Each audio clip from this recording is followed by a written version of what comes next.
ભણતર સુધી હું રાષ્ટ્રીય દલિત અધિકાર મંચની કાર્યકર છું।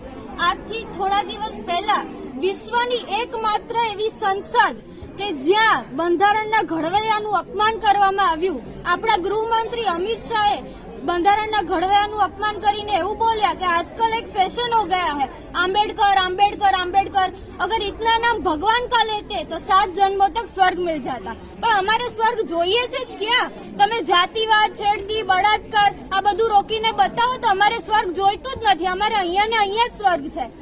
આજથી 3 મહિના પહેલા એક બીજી પણ ઘટના બની। મહીસાગર જિલ્લામાં લુણાવાડા તાલુકામાં કલેક્ટર નેહા કુમારી દ્વારા એક દલિત યુવકનું અપમાન કરવામાં આવ્યું અને સાથે સાથે એવું પણ કહેવામાં આવ્યું કે 90% એટ્રોસિટીના કેસ એ દલિતો અને આદિવાસીઓ બ્લેકમેલિંગ માટે કરે છે।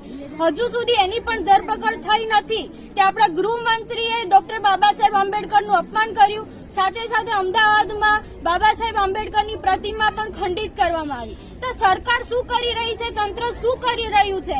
આખરે આ સરકાર તો એવું જ સાબિત કરવા માંગી રહી છે કે દલિતો અને આદિવાસીઓનું જે થવું હોય એ થાય, અમે લોકો કશું જ કરવાના નથી અને સરકારી ડાયસ પરથી એ લોકોને જે બોલવું એ છૂટ છે। તો આજે અમે સરકારને ચેલેન્જ કરીએ છીએ કે